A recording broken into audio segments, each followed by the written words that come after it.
এই যে পানির বোতল, এটারে যদি এভাবে উল্টায় রাখা হয় তাহলে এটার উপরে এক সাগর পানি ঢাললেও এটা কোনোদিনও পুরবে না। কেন? এটা উল্টা। হাদিসের মধ্যে আছে, আল্লাহর নবী সাল্লাল্লাহু আলাইহি ওয়াসাল্লাম বলছেন, কিছু মানুষের দিল কাল কুজে মিরবাদান, উল্টানো কলসির মতো। এটা হাদিস, উল্টানো কলসির মতো। ফলে এটার মধ্যে এক সাগর পানি ঢাললেও ওই কলস আর ভরে না। তার মানে হাজার লাখো কথা বললেও তার কলিজা কিছুই ছোঁয় না। কেন? সে তো শুনেই নেই, সে তো মনোযোগই দেয় না।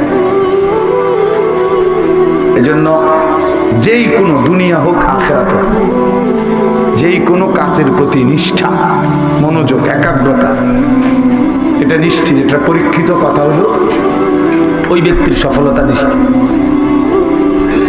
চাই দুনিয়াবি কাজ হোক নয়তো আখিরাতের কাজ হোক।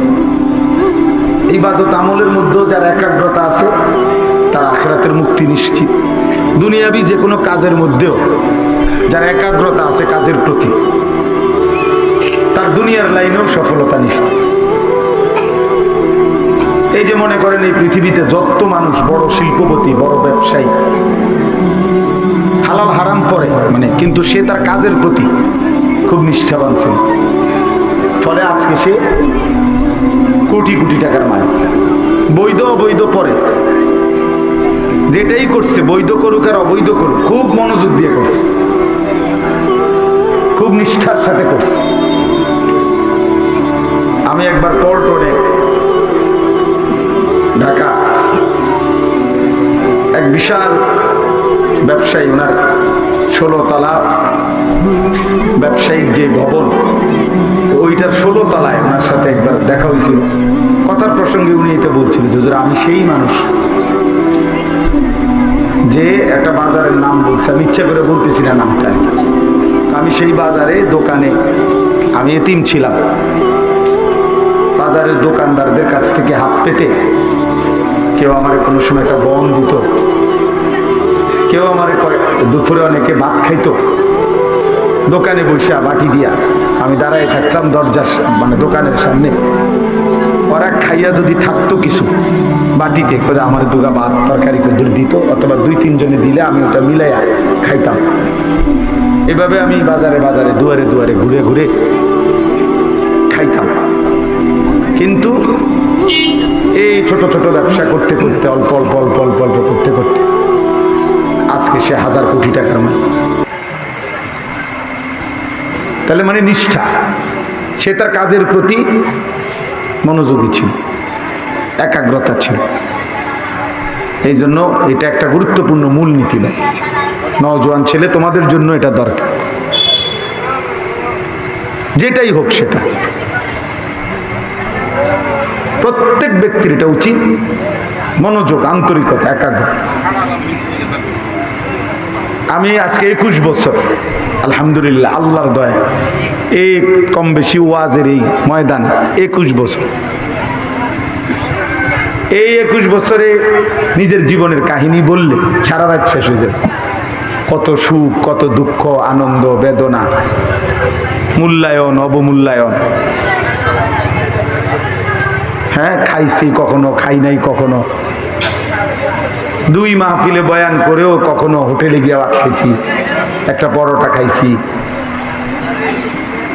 ওয়াজ করতেছি এরকমও গেছে যে অকাতরে অজরে ঢিল মাইরা, ইট মাইরা মাহফিল বন্ধ করে দিছে, তার ছিঁড়া ফেলছে, বহুত কিছু, মানে কথার কথা, বহু কিছু জীবনে। এটা সারা রাতও শেষ হবে না বললে। কিন্তু আমার উদ্দেশ্য হলো সুখে কিংবা দুঃখে, মূল্যায়ন কিংবা অবমূল্যায়ন, আমার সিদ্ধান্ত আমি জিন্দিগির এই আল্লাহর দ্বীনের এই কথা বলার, আমাকে এটা বলতেই হবে, বলতেই হবে। নবীজি সাল্লাল্লাহু আলাইহি ওয়াসাল্লাম বলছেন, হে মক্কাবাসী, তোমরা যদি আমার ডান হাতে সূর্য এনে দাও আর বাম হাতে যদি চাঁদও এনে দাও, তবুও যদি আমাকে বলো আমার এই কালেমার দাওয়াত ছেড়ে দিতে, আল্লাহর কসম আমি ছাড়ব না। নবীজি বলছে, আল্লাহি লা ওয়াদাতুমুশ শামসা ফি ইয়ামিনি ওয়াল কামারা ফি ইয়াসারি ওয়া আমারতুম আন আতরুকা হাযিহি আদ-দাওয়া লান আতরুকা। আমি ছাড়ব না। এই যে নিষ্ঠা, সফলতা। মক্কার 13 বছর ইমানদার হয়েছে অল্প কয়জন, 2 জন 4 জন 5 জন 10 জন। মদিনার মধ্যেও আরো 8 বছর, তখনও ইমানদারের পরিমাণ কম। এই 13 আর 8 21 বছর। 21 বছর পরে মক্কা বিজয় হয়েছে। আল্লাহ তাআলা তখন আগেই আয়াত নাজিল করে জানায় দিছে, অল্প সময়ের মধ্যেই এমন একটা বিজয় আসবে বন্ধু আপনার। এই বিজয়ের পরেই দেখবেন ওয়ারাআইতান নাসা ফি দীনিল্লাহি আফওয়াজা। এতদিন দেখছেন আপনার কাছে একজন একজন, দুইজন আসছে, ঈমান আনছে। এবার দেখবেন এই বিজয়ের পরে, মক্কা বিজয়ের পরে ফৌজ মানে হলো দলে দলে লোক আপনার নিকট আল্লাহর দ্বীনের মধ্যে আসবে। এবার 1 বছরে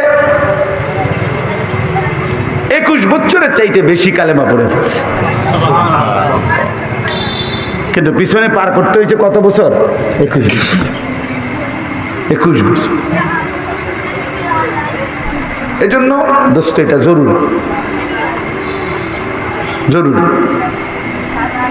এই তোমরা অনেক ছেলে জীবনের কোনো কাজই খুঁজে পাও না, কি করবা খুঁজেই পাও না। বিদেশ যাবে, যতদিন বিদেশ না যাবে অতদিন ঘুরবে না। এটা বুদ্ধিমানের কথা হইতে পারে। ইসলামই একমাত্র ধর্ম, যে ধর্ম কোন সুস্থ সবল মানুষকে একদিনের জন্য উপার্জন থেকে বিশ্রাম নেওয়ার অনুমতি দেয় না। ইবাদত করার জন্য যেরকম জোরদার হুকুম দিছে, উপার্জনের কথাও বলে দিছে। যেমন আমরা মনে করি যে শুক্রবার ছুটির দিন, ইসলাম বলে নাই ছুটির দিন। কোরআন সুন্নাহর কোনো জায়গার মধ্যে এ কথা নাই যে শুক্রবার ছুটির দিন।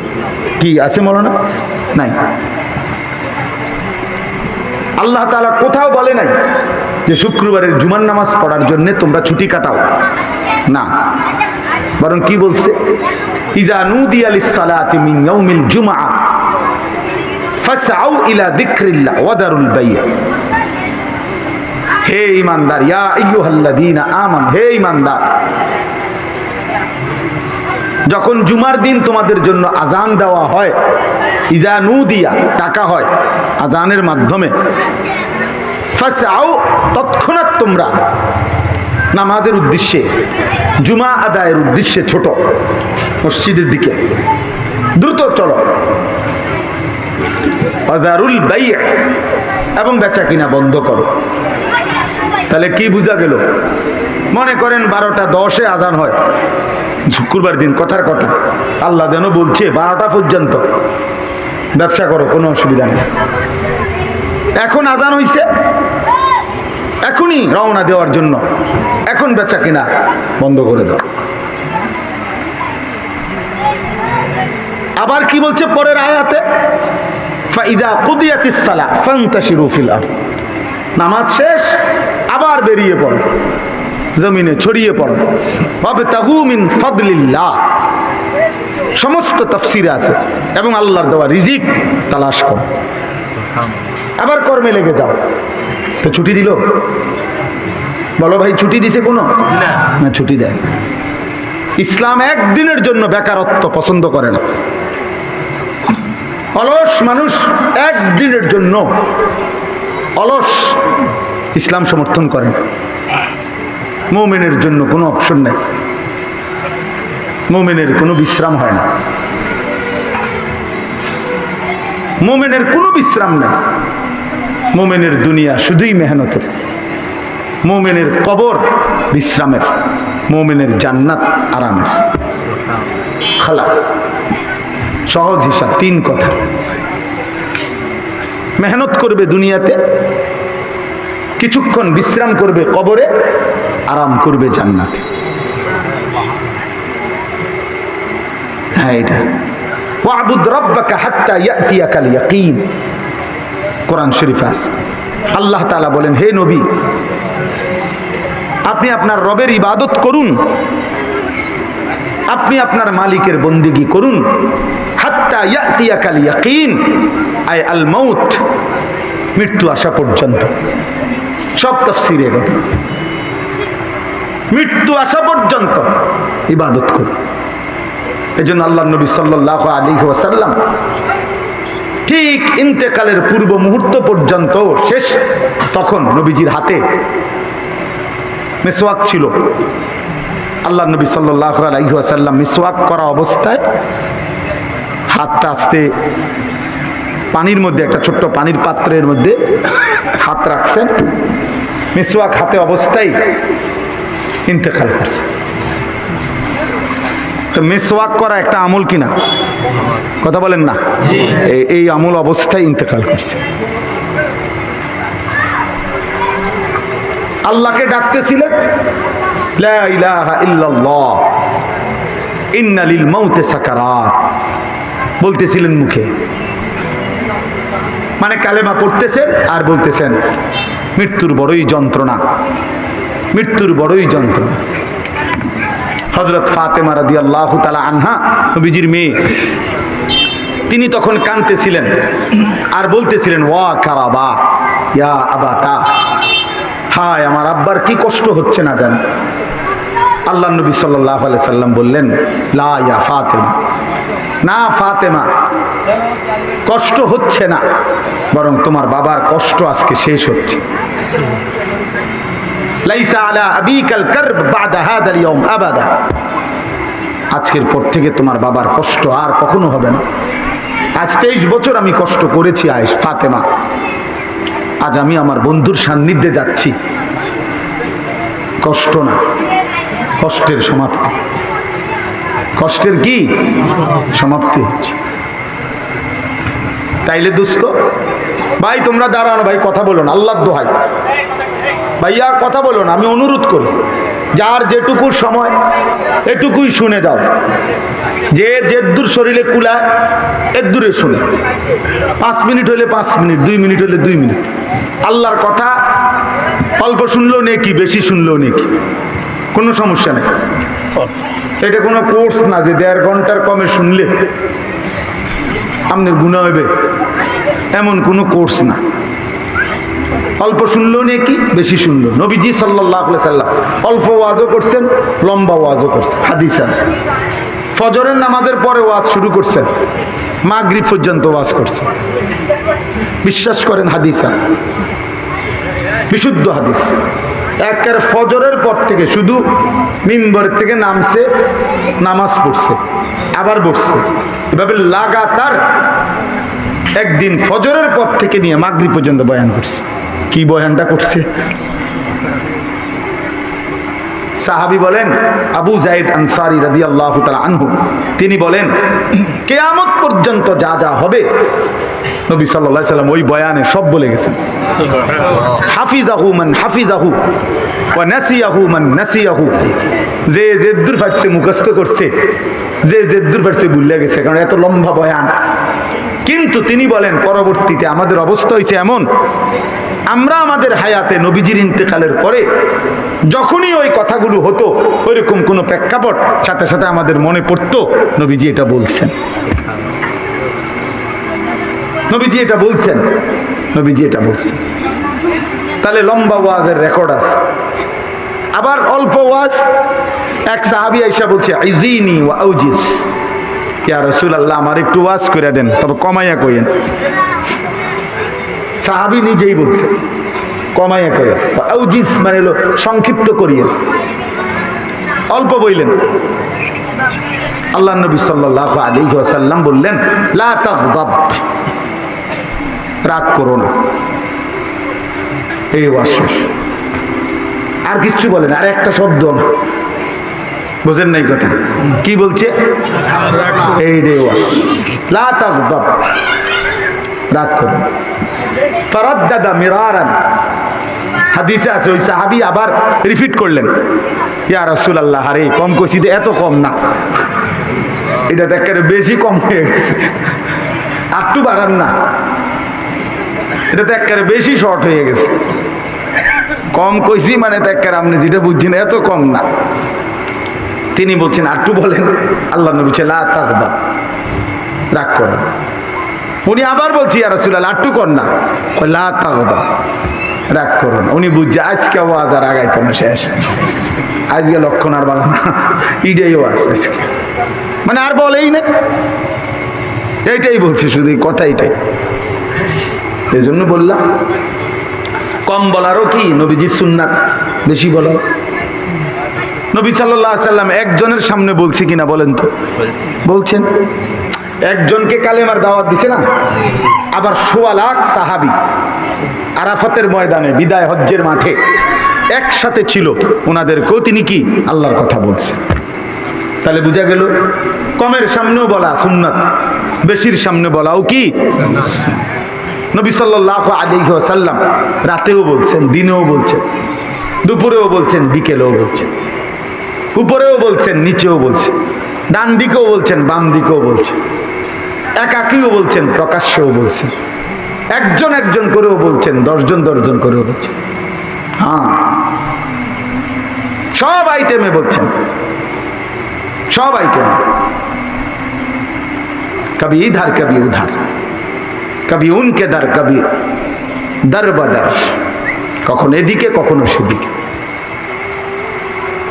কখনো কারো দরজায়, কখনো দুয়ারে দুয়ারে, কবি আরশ পর কবি ফরশ পর, কখনো উপরে কখনো নিচে।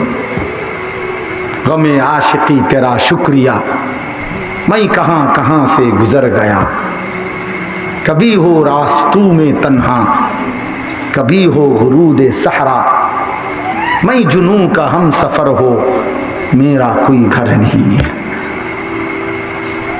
हाँ, নবীজি বলছেন যেন যে হায় আল্লাহর দ্বীনের কথা বলতে গিয়ে যতবার আমি ব্যথা পেয়েছি, যতবারই আমি কষ্ট পেয়েছি, বাধাগ্রস্ত হয়েছি, আয় মাওলা এই সবটার জন্যই তোমার শুকরিয়া, তোমার কথা বলতে গিয়েই তো বাধাপ্রাপ্ত হয়েছে। গমে আশিকি তেরা শুকরিয়া, তোমার ভালোবাসার দুঃখ এটা, তোমারে ভালোবাসতে গিয়েই তো দুঃখ পাইছি, তোমারে বলতে গিয়ে, তোমার কথা বলতে গিয়েই তো কষ্ট পাইছি। হ্যাঁ, গমে আশিকি তেরা শুকরিয়া, मैं कहां कहां से गुजर गया, কই থেকে কই চলে গেছে, কোথ থেকে কই চলে গেছে, কখনো মরুভূমিতে, কখনো একাকী প্রান্তরে। আল্লাহর নবী সাল্লাল্লাহু আলাইহি সাল্লাম মিনার তাবুতে তাবুতে, হজ্জের সময় মিনার তাবুতে তাবুতে কালেমার দাওয়াত দিয়েছে। আবু জাহেলকে তারিখের কিতাবে আছে, আবু জাহেলকেই শুধু নবীজি ৪,০০০ বার, ৪,০০০ বার কালেমার দাওয়াত দিয়েছে, শুধু আবু জাহেলকে। কি ভাইয়া, আল্লাহর কথা বলতে থাকা। ফিরবে কে ফিরবে না কে সে তো মালিকের ফয়সালা, সেজদা দিবে কে সেজদা দিবে না কে সে তো আল্লাহর ফয়সালা, হেদায়েত মিলবে কার মিলবে না কার তো আল্লাহর ফয়সালা।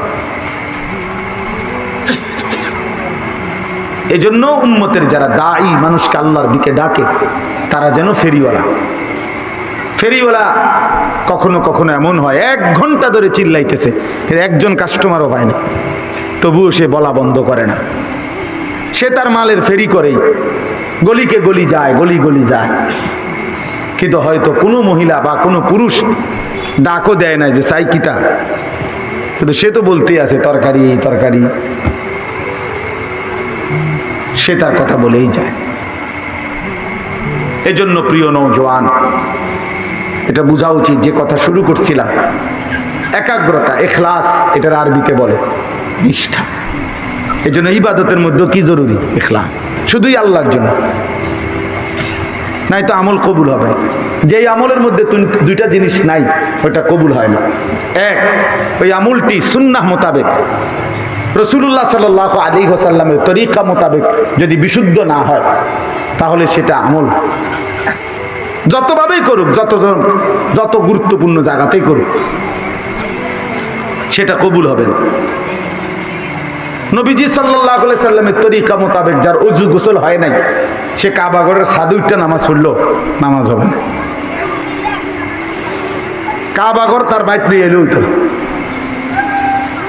কারণ তার তো ফরজ গোসলে আদায় হয়নি। হাজারো লাখ লাখ যুবক ছেলে, মুসলমানের নারী পুরুষ ঠিক মতো ফরজ গোসল, বীর্যপাত হলে গোসল ফরজ হয়, স্বপ্নদোষ হলে গোসল ফরজ হয়, বীর্যপাত হলে গোসল ফরজ হয়। স্বাভাবিক গোসল আর এই গোসলটা ভিন্ন, এটা ফরজ গোসল।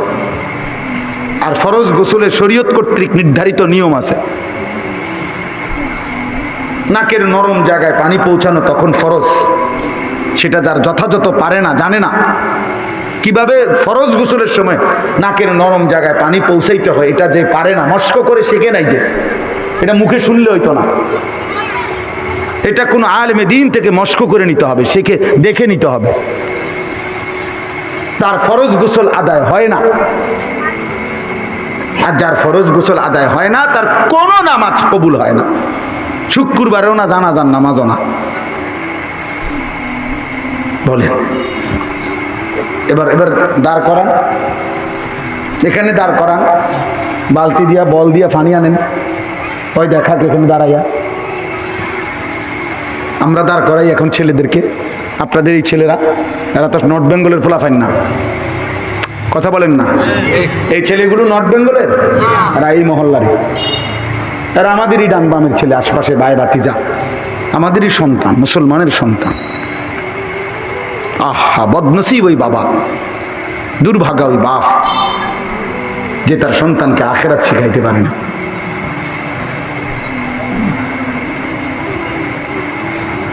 অথচ দুনিয়ার অর্থ উপার্জনের জন্য তার কাছে অর্থ কামাই করার জন্য কিছু পড়ালেখা, কত পরিমাণ টাকা খরচ করছে, শেষ পর্যন্ত তকদিরে যা ছিল তাই হয়েছে। অর্থাৎ পড়াইছে তো অনেক কিছু, কিন্তু শেষ পর্যন্ত অনেকের ব্যাপারে দেখা গেছে শেষ পর্যন্ত বিদেশ। তো কি লাভ হলো এটি পড়াই? তাহলে বোঝা গেল আপনার আমার তদবির কোনোটাই, আপনার আমার সিদ্ধান্ত কোনোটাই কার্যকর না, আসমানের যেটা ফায়সালা ওইটাই কার্যকর। বুঝেন নাই কথা? কত বকলম মূর্খ, হাজার কোটি টাকার মালিক, কত ডক্টরেট পিএইচডি ডিগ্রিধারী ওই মূর্খের অধীনে কর্মচারী নাই এমন? আমি দেখাই, আমার লগে চলে, আমি দেখাই, আমার এই তো লাকসাম নাঙ্গলকোট, আমি তো সাঁতের দেশের মানুষ না, তাইলে আমাকে এলাকা তো আছে এরকম। ঢাকা শহরে একটা মডেল টাউনের মালিক, একটা বিল্ডিং না, একটা পূর্ণাঙ্গ মডেল টাউনের মালিক। একটা মডেল টাউন মানে বিশাল বড় এরিয়া। এবার মূর্খ যে মূর্খ, গণ্ড মূর্খ, ওনারে যারা বস বলে, ওনার অধীনে যারা কর্মচারী, ওরা পিএইচডি ডিগ্রিধারী, ওরা যে স্যার কয়, উনি তো স্যার কি, এটা কইতেও পারতো না স্যার কি, সে তো স্যারই বানান করতে জানে না, টিপসই দেয়। তাইলে বাপ, দুনিয়া মিলেই যায়, দুনিয়া মিলেই যায়। ইন্না রাব্বি ইয়াবসুতুর রিজকা লিমান ইয়াশাউ ওয়া ইয়াকদির। আল্লাহ বলেন, আমি যার জন্য আমার ইচ্ছে মতো কাউকে প্রশস্ত রিজিক দেই, কাউকে সংকীর্ণ দেই। এক মার দুই সন্তান, আমি কাউকে 1000 কোটি টাকা দিছি, কাউকে 1000 টাকাও দেইনি, আমার ফয়সালা। মা কিন্তু দুইজনের জন্য এই সমান দোয়া করছে, মা দুইজনের মাথায় হাত বুলাই দিছে, কিন্তু আল্লাহ বলেন আমার ফয়সালা কার্যকর। বান্দা করে তাদবীর, কার্যকর হয় তাকদীর। বান্দা করে তাদবীর মানে কৌশল, কিন্তু সিদ্ধান্ত মূলত কার্যকর হয় মূলত আল্লাহর ফয়সালা, তাকদীর। এই জন্য প্রিয় বন্ধু আমার, বাপ আমার, ইখলাস চাই। বলতেছিলাম 1 নাম্বার বিশুদ্ধ হইতে হবে, 2 নাম্বার ইখলাস হইতে হবে, মানে আল্লাহর জন্য হইতে হবে। তাহলে 1 নাম্বার হলো বিশুদ্ধ হওয়া, 2 নম্বর হলো আল্লাহর জন্য হওয়া। যেই আমলের মধ্যে এই 2 গুণ পাওয়া যায় সেটাই কেবল আল্লাহর কাছে কবুল। ফামান কানা ইয়ারজু লিকা রাব্বিহি ফালিয়ামাল আমালান সালিহা ওয়ালা ইউশরিক বিইবাদাতি রাব্বিহি আহাদা। এই আয়াতের অর্থ এটা। আল্লাহ বলে তোমরা যারা আল্লাহর সাক্ষাৎ পেতে চাও, মানে জান্নাত পেতে চাও, তোমাদের জন্য 2টি করণীয়। 1, প্রত্যেকটি আমল যেন হয় বিশুদ্ধ। 2, কোন অবস্থাতেই কোন ইবাদতে আল্লাহর সাথে কাউকে মিশাবা না। এই কথার অর্থ এটা। বলেন, নামাজ পড়েন আপনারা, আপনাদের মন, যারা পড়ে না তারা তো নাই, যারা পড়েন তারাও তো খামখেয়ালি করে। রুকু দিয়া মাথাটা একটু উঠাইয়া একটা সেজদা যায়, অথচ রুকুর থেকে সোজা হয়ে দাঁড়ানো ওয়াজিব। তা আপনার ওয়াজিব ছুটে গেলে আপনি এটা কি ওয়াদের নামাজ হয়েছে? কথা বলেন না কেন? সেজদা একটা দিয়ে মাথা একটু উঠাইয়া একটা মাইরা দেয় সেজদা, অথচ 1 সেজদা দিয়ে 2 সেজদার মাঝখানে স্থির হয়ে বসা ওয়াজিব। তো ওয়াজিব তো ছুটে গেছে। নিজের ইচ্ছা মতো, নিজের খেয়াল খুশি মতো চেয়ারে বসে নামাজ পড়। রুকু সেজদা চেয়ারে বসে নামাজ পড়েন অনেক লোকেরা এখন দেখেন, রুকু সেজদা দেয় কেমনে দেখেন, এই হাতের এদ্দুর বাড়ায়, এটা রুকু, আর এদ্দুর বাড়াইলে সেজদা। তার বাপ দাদার 14 গোষ্ঠী জানে না এটা করতে গাইলে। মা এটা কি নিয়ম, এটা কি রুকু, এটা কি সেজদা? আমি পৃথিবীর কোনো কিতাবে, আসমানের নিচে জমিনের উপরে এমন কোনো কিতাব নাই যে এদ্দুর হাত বাড়াইলে কয় রুকু, এদ্দুর বাড়াইলে কয় সেজদা, এটা বলে রুকু সেজদা। আশ্চর্য, খামখেয়ালি, খামখেয়ালি আর কি। অথচ পৃথিবীর সবচেয়ে বড় ডাক্তারও যদি সিদ্ধান্ত দেয় চেয়ারে বসে নামাজ পড়বেন, খোদার কসম চেয়ারে বসে নামাজ পড়বেন, এটা কোনো ডাক্তারের সিদ্ধান্তে আপনি যদি নামাজ পড়েন সেই নামাজ হবে না। কারণ চেয়ারে বসে নামাজ পড়বেন নাকি দাঁড়িয়ে পড়বেন না বসে পড়বেন, এটা হলো ফতুয়া, শরীয়তের মাসআলা। এটা মুফতি সাহেব, ইসলামী জ্ঞানে ফতুয়া যিনি দেওয়ার যোগ্য ওইরকম কোন মুফতি সাহেব এটা সিদ্ধান্ত দিবে। কথা বোঝেন নাই? চেয়ারে বসে নামাজ পড়া হারাম না, আমার কথা আগে বুঝেন। চেয়ারে বসে নামাজ পড়া কি না? হারাম নয়, কিন্তু কোনো ডাক্তারের সিদ্ধান্ত এটা হবে না। এটা হইতে হবে কার সিদ্ধান্তে? মুফতি সাহেবের সিদ্ধান্ত। জানতেন কোন মৌলবী সিদ্ধান্ত দিলেও হবে না, মুফতি সাহেব হইতে হবে। ফতুয়া দেওয়ার মতো যোগ্যতা থাকতে হবে না। আপনার অটোর মধ্যে একবার লগে বইছে এবারে কই যাচ্ছে আল্লাহ ভরসা ফইরেন, আল্লাহ ভরসা, দিল খোলসা। হ্যাঁ, এটা মামুলি বিষয়। নামাজের মধ্যে দাঁড়ানো ফরজ, কিয়াম দাঁড়ানো, এটা কি ফরজটা কি মামুলি? তা আপনি এটা আপনার মন মতো ছেড়ে দিবেন ডাক্তারের কথা মতো না? হ্যাঁ, আপনি একজন আলেমে দ্বীনের কাছে, মুফতি সাহেবের কাছে এটা পেশ করেন, হুজুর আমার পায়ের এই অবস্থা, ডাক্তার সাহেব এই পরামর্শ দিছে, দেখেন এখন আমি কি করণীয়। তো উনি জেনে নিবে, উনি বুঝা আপনাকে কি দিব ফায়সালা দিয়া, উনি যদি বলে তো ঠিক আছে, তাহলে ঠিক আছে, তাহলে বিশুদ্ধ হওয়া প্রত্যেকটা আমার বাপ খামখেয়ালি করেন। অনেকে আছেন যারা কমপক্ষে জুমার নামাজ পড়েন, তো সেই জুমার নামাজ যদি রুকু সেজদা, সূরা কেরাত, দোয়া কালাম, আত্তাহিয়াতু শুদ্ধ হয় না, দোয়ায়ে দুরূদ শরীফ শুদ্ধ হয় না, সুবহানা রাব্বিয়াল আযীম, এটা তো সুব, এনে বার মধ্যে কলকল, এটা হা, এটা হলকের মাঝখান দিয়ে বাইরে হইতে হবে, হা সুবহা। আপনি দেখুন কিতা যে আপনার বাপের মাথা নেই পড়েন, হ্যাঁ ফাজলামি করেন, এটা কি বলেন আপনি? এটা কি পড়লেন? মস্কারি করেন আপনি? হ্যাঁ, আল্লাহর সাথে নামাজ মস্কারি, তাহলে আপনি মস্কারি করেন কেন? আপনাদের এটা খাম খেয়ালি মনে করছে, এটা কিছুই না, খালি বাল্লি 4 রাকাত সুন্নত নামাজ পড়ছে, মনে যেন 1.5 মিনিটও লাগছে না, 1 মিনিট। সুবহানাল্লাহ সুবহানাল্লাহ, মানে জাপানি মেশিন লাগাইছি এটার ভিতরে। এটা কি নামাজ? নামাজ হলো এটা শুদ্ধ হওয়া। বাবাদেরকে বলি, বাপ যারা নামাজ পড়েন খামখেয়ালি করেন, আল্লাহ ভরসা। ও মাইতো না হুজুররা কত কথা কয়, কইতে লাগলি কি আর কম কয় নিও, এসব সিহন কথা, চা দোয়ানের কথা, গপ মারিন না। আল্লাহ ভরসা। আল্লাহ বলছি কিনা যে বান্দা তুমি ভুল করতে থাকো মৃত্যু পর্যন্ত, আমি ভরসা। এ কথা কোরআন শরীফে আছে কোথাও? তো আপনার কে ভরসা দিল? আল্লাহ তো বলছে শুধরাও, সংশোধন করো, ফিরে আসো, তওবা করো, তওবা করো। এই জন্য ভুল করবেন না, খামখেয়ালি করেন না। আখিরাত খামখেয়ালি না।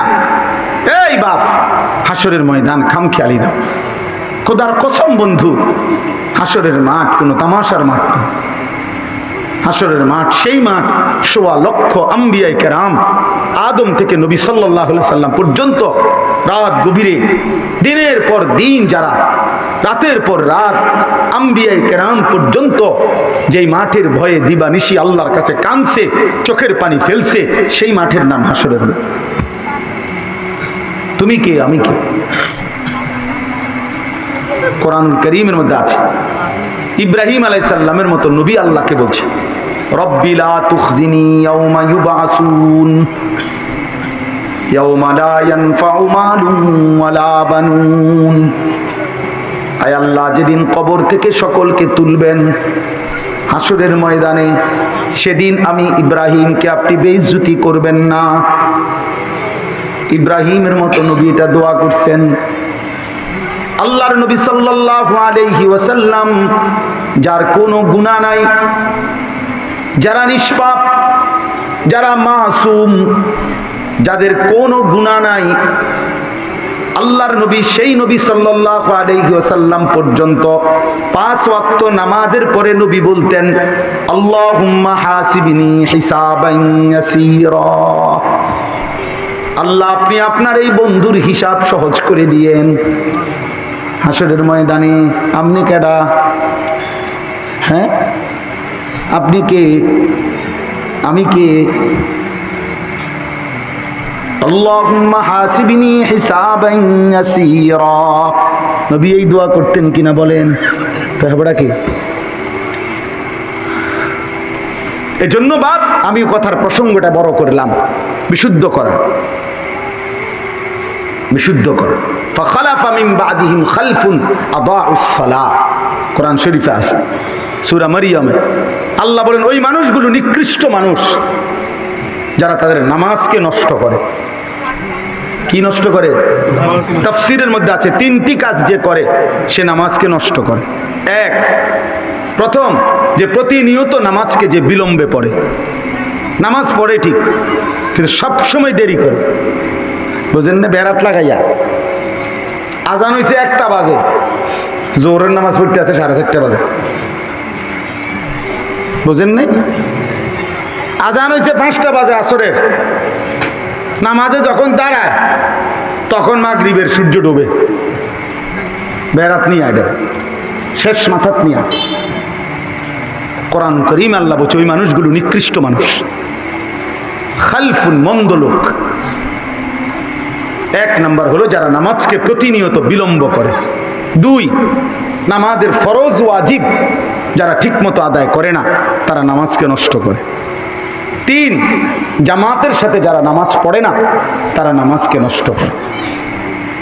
আল্লাহ বলছে ফাসাউফা ইয়ালকাউনা গাইয়া, জাহান্নামের সবচেয়ে নিকৃষ্ট গর্তে, গাই নামক গুহায়, গর্তে আমি তাদেরকে ছুঁড়ে মারব। বেনামাজিকে কথা বলেন না কেন?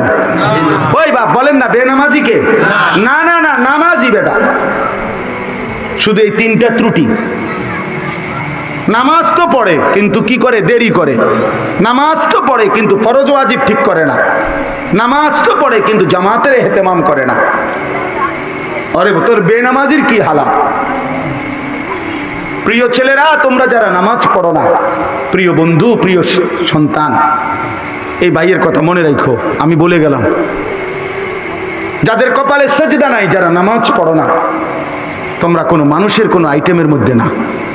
কোরআন তোমাদের জন্য কোনো মানুষের প্রকারে রাখে না। এজন্য কোরআনুল কারীমের মধ্যে মানুষের যত আইটেম হইতে পারে, সে আইটেমের মধ্যে বেনামাজি নাই। বেনামাজি কোনো মানুষ না, ওই কোনো মানুষের জাত না, ওই জানোয়ার, ও হাইওয়ান, ও চতুষ্পদ জন্তু। ওর কোনো মানুষের সমাজে ওর কোনো পরিচয় নেই। কোরআন সুন্নাহর আলোকে, ইসলামের আলোকে। এজন্য আমি প্রায়ই বলি, যে সমস্ত ছেলে তোমরা নামাজ পড়ো না, তোমাদের তো সেলফি, মোবাইল ছবি তোলার অভ্যাস বেশি, তোমরা কুত্তার সাথে ছবি তুললো, তাইলে চমৎকার মানাবে। কারণ ওই জানোয়ারও সেজদা দেয় না, তুমি জানোয়ারও সেজদা দাও না। এজন্য এটা মানাবে ভালো, এটা মানাবে ভালো, এটা সুন্দর দেখা যাবে। এই জন্য এটা কোরআনুল কারীমে আল্লাহ বলছে, বেনামাজির কোনো আইটেম নেই, মানুষের কোনো আইটেমে নেই। কারণ এখানে কি বললো, নিকৃষ্ট মানুষ তো হইলো যে নামাজ পড়া সত্ত্বেও নামাজকে কি করে, নষ্ট করে। বুঝেন নাই কথা? তো তাইলে বেনামাজি তে কোন আইটেম? নিকৃষ্টের পরে আর কি? এরপরে তার আইটেমে নেই। উত্তম মানুষ কারা? এবার এটা শুনেন, এই আয়াত আমি পড়ছি, আমি দুইটা আয়াত পড়ছি। 18 নম্বর পারা, 24 নম্বর সূরা, সূরা নূর। এই সূরার দুইটি আয়াত, 37, 38, 37, 38, এই দুইটা আয়াত শুনেন, তাইলে কথা শেষ। নওজোয়ান ভাই, তোমরাও শোনো ভাইয়া, প্রিয় ভাই, নিজের উপরে কদর করো, আমার অনুরোধ। দোস্ত, নিজের নষ্ট করো না। একবারই আসলাম মনে করো, আর যদি কোনোদিন না আসি, একবারই বলে গেল। এই পৃথিবী তোমার মনে রাখবেন। এই বন্ধুরা ধোকা, ওরা তোমার মনে রাখবে না। ওই মাইলস্টোন স্কুল অ্যান্ড কলেজের বাচ্চাদের আলোচনা এখন শেষ, আসেনি কোনো আলোচনা, খালাস খালাস। কে কারে মনে রাখে? কার সময়? স্বার্থপর এই দুনিয়া কার কথা মনে রাখে? সবাই ব্যস্ত। আমি একটু আগেও বলছি, ওই যে যেই ভাই, যেই প্রবাসীর পরিবারের 7 জন মানুষ, হ্যাঁ, ওই যে গাড়িতে মারা গেল, পানিতে ডুবে, মাইক্রো সহ ডুবে গেল। তো ওই লোকের একটা সাক্ষাৎকার, কলিজা ছিঁড়ে গেছে। সে একটা কথা বলছে যে আমি এই পরিমাণ চিল্লাইছি, এত মানুষকে আহাজারি করে ডাকছি, সব মানুষ শুধু ছবি উঠাইল। হায় হায় মুসলমান, হায়। আপনি শুনে দেখে নেন, এটা আপনার কোনো নোয়াখালী দিন, বেগমগঞ্জের, সেইটা বলছে সবাই ছবি উঠাচ্ছে। আজকে তোমরা যুবক, তোমরা জীবনটা মনেই করছো মোবাইল, জীবনের সার্থকতা ছবি উঠানো, যেখানে যা পাও শুধু ছবি উঠাও। এই জিন্দেগি, কার কাছে জমা দাও এই ছবিগুলো? কার জন্য রেডি করো? কার জন্য? এই ছবি তোমার কে দেখে? এই ছবি তুমি কার কাছে পৌঁছাচ্ছ? এই ফেসবুক কে নিয়ন্ত্রণ করে? এই ইউটিউব কে নিয়ন্ত্রণ করে? জিব্রাইল ফেরেশতা? বলো না ভাইয়া, জিব্রাইল ফেরেশতা? তাইলে কারে দেখাচ্ছ? একটা ছেলেই বাইবেল। আমি এই জন্য বললাম, এই স্বার্থপর এই দুনিয়া কাউরে মনে রাখে, কাউরে না, কাউরে না, কেউ কাউরে মনে রাখে। আল্লাহ তাআলা কোরআনে বলছে, ওয়াল বাকিয়াতুস সালিহাত, বান্দা শোনো, বাকি থাকবে কেবল তোমার নেক আমল। আর সব জাহারাতুল হায়াতিদ দুনিয়া, আর সব ফুলের মতো। ফুল যত সুন্দর হয়ে ফুটুক, অল্প সময়ের ব্যবধানে বিবর্ণ হয়ে যায়, মলিন হয়ে যায়, শুকিয়ে যায়। দুনিয়া এমন হারিয়ে যাবে, তোমার সেজদা, তোমার রুকু, তোমার নামাজ, তোমার আল্লাহ, তোমার ইবাদত সেটাই থেকে যায়, সেটাই থেকে যায়। এই জন্য সবার কাছে বললাম, নিজেকে উত্তম মানুষ হিসাবে প্রমাণ করে, নিজেকে প্রকৃত অর্থে পুরুষ। আমরা দেশে কয় যে তে একটা বেড়ায়, মানুষে বলে না এরকম, একটা বেড়ে রে, তো বেড়ায় তে আল্লাহ কোরআনে বলছে রিজালুন।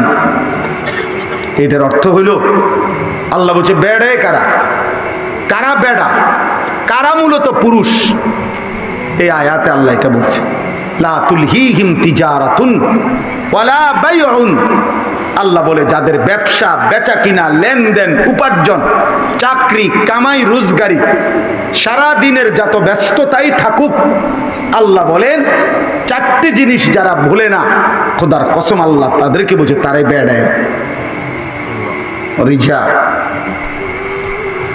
তারা বেড়ায়, তারাই পুরুষ, তারাই মানুষ। জিন্দিগির শত ব্যস্ততা যাদেরকে চার জিনিস ভুলায় না। কয় জিনিস? রিজালুল্লাহ তুলহিহিম তিজারাতুন ওয়ালা বাইউন। রব্বুল আলামিন বলেন তারাই পুরুষ, তারাই মানুষ, যাদেরকে ভুলায় না তাদের ব্যবসা, তাদের বেচা কিনা। এই দুইটা শুধু বলছে যে সাহাবায়ে কেরামের মধ্যে আকসার ছিল ব্যবসায়ী। সাহাবায়ে কেরাম তখনকার এই নিয়ম মাফিক আমরা যেটা এখন চাকরি বলি, এগুলো তো আর ছিল না। এও তো উপার্জন করতেন ব্যবসা, কৃষি, এগুলোই তো। আল্লাহ তাআলা এই জন্য এটাকে উদাহরণ দিছে।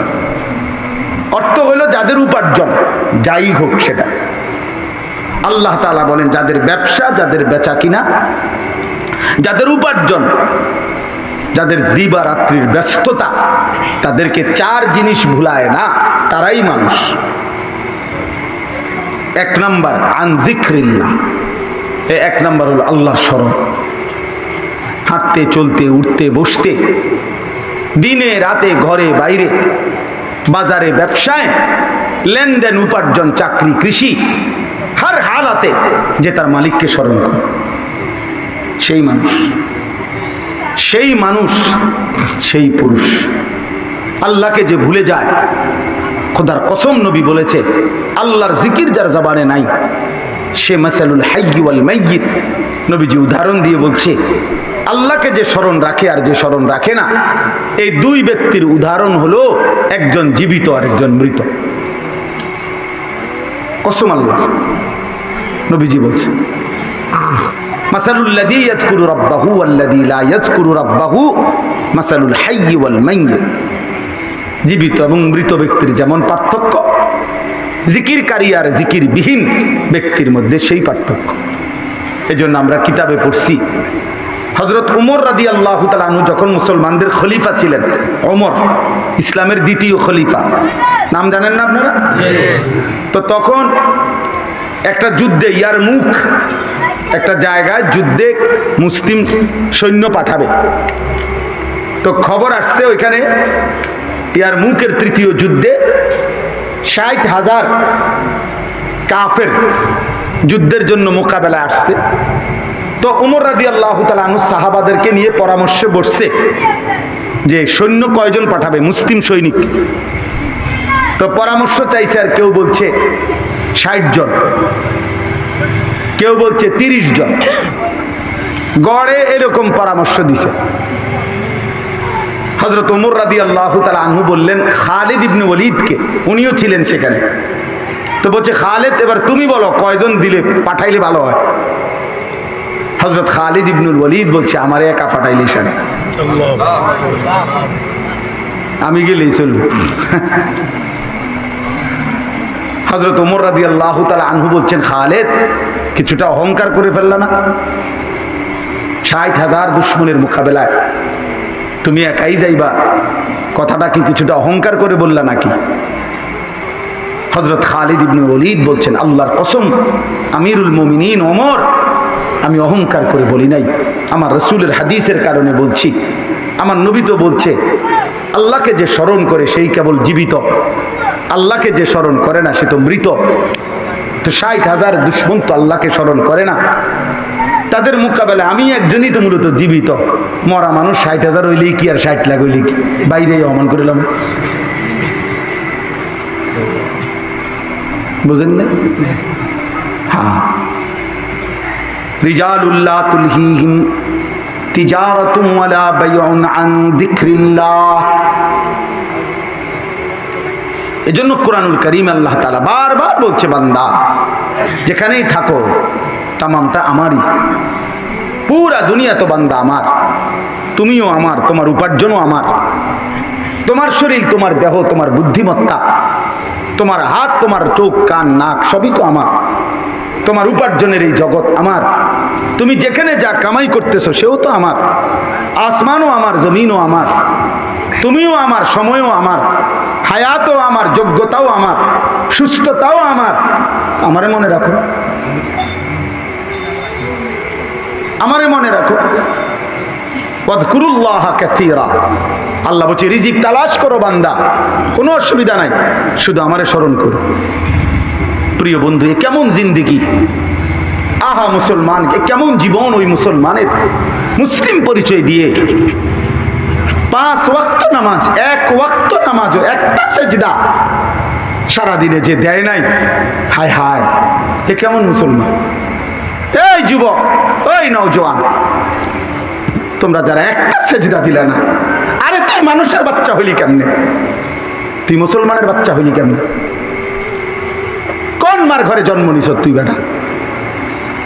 মায়ের পবিত্র 2 বছর তোরে দুধ খাওয়াইতেন নাফরমান, এই নর্তকী দেখার জন্য, মোবাইলের উলঙ্গ ছবি দেখার জন্য?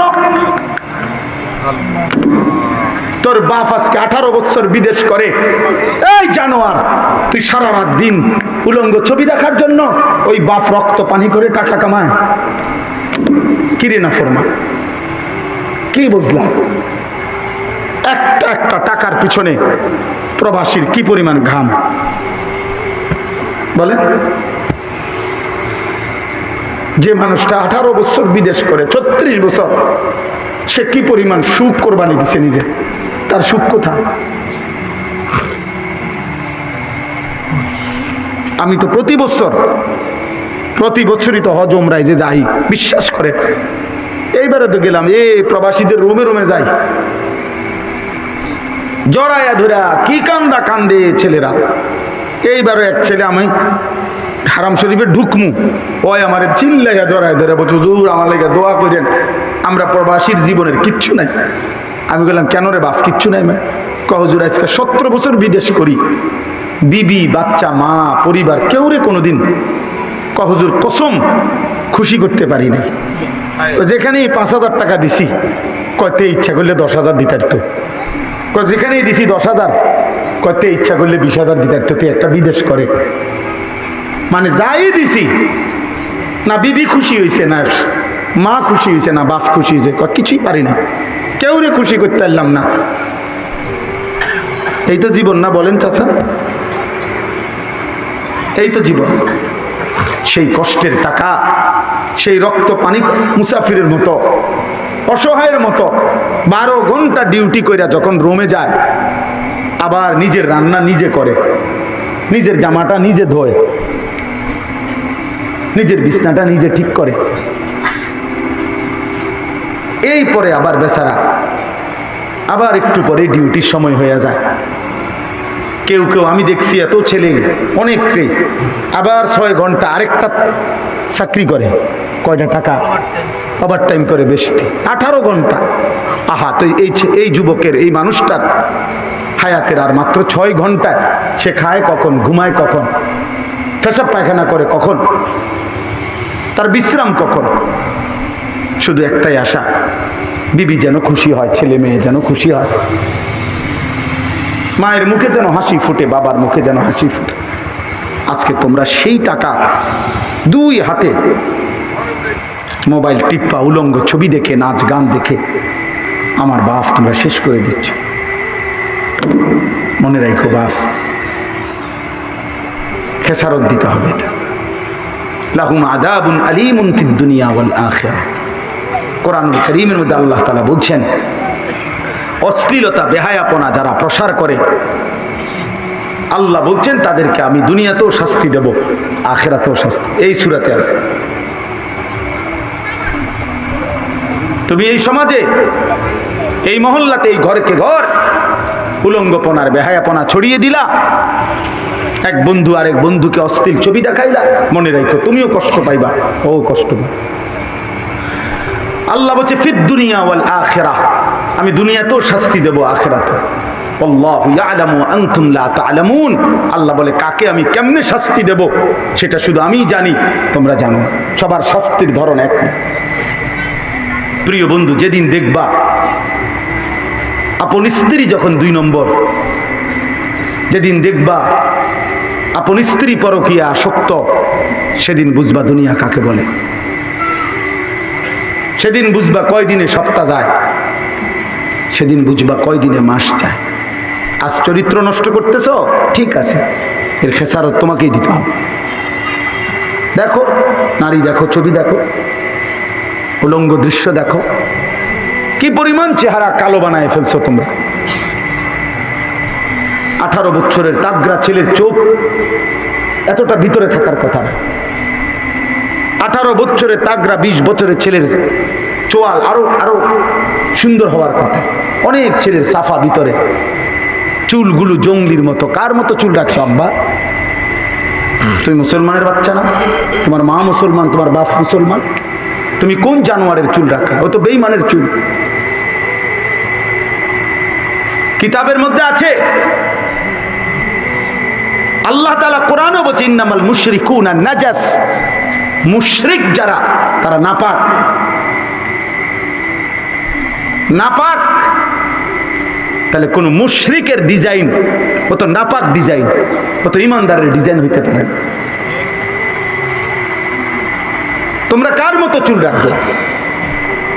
কার মতো সাজো? কার মতো হাঁটো? বলো। এই জন্য দয়া করে আল্লাহকে ভুলে যাওয়া, আল্লাহর স্মরণ ভুলে যাওয়া ও মানুষ না।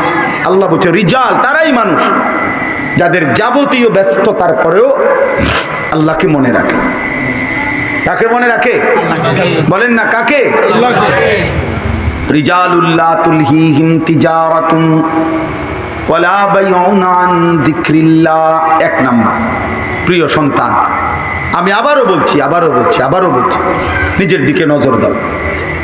এই চুল, এই চেহারা, এই লেবাস, এই পোশাক, এই জিন্দিগি, মোবাইল নিয়ে রাত্র দিনের এই ব্যস্ততা, একবার হলো 1টা মিনিট চোখটা বন্ধ করে নিজের বিবেককে তুমি প্রশ্ন করো, এটা মুসলমানের জীবন কিনা? এটা কোনো ভদ্র ফ্যামিলির সন্তানের জীবন কিনা? এটা কোনো সভ্য মানুষের জীবন কিনা? আল্লাহ আমাদের সন্তানদেরকে বুঝ দান করেন। আমিন। 2 নাম্বার হলো ওয়া ইকামিস সালাহ। আল্লাহ তাআলা বলেন 5 ওয়াক্ত নামাজ। শত ব্যস্ততা যার 5 ওয়াক্ত নামাজ ভুলায় না, সেই মানুষ। 3 নাম্বার হলো ওয়া ইতাইজ যাকাত, বছর শেষে যাকাত। 4 নাম্বার হলো ইয়াখাফুনা ইয়াওমান তাতাকাল্লাবু ফীহিল কুলুবু ওয়াল আবসার। সহজ কথা হলো আখিরাত। আখিরাত অসুবিধা নাই, বৃষ্টি হলে শেষ, যেদূর হয়েছে এদূর, যেতটুকু বলতে পারছি অতটুকুই আলহামদুলিল্লাহ। কি বলেন? বলেন আলহামদুলিল্লাহ। তাহলে আমার কথা এটাই। আল্লাহ তাআলা বললেন আল্লাহর জিকির, 5 ওয়াক্ত নামাজ, যাকাত, আখিরাত, এই 4 জিনিস যে ভুলে না সেই মানুষ। আল্লাহ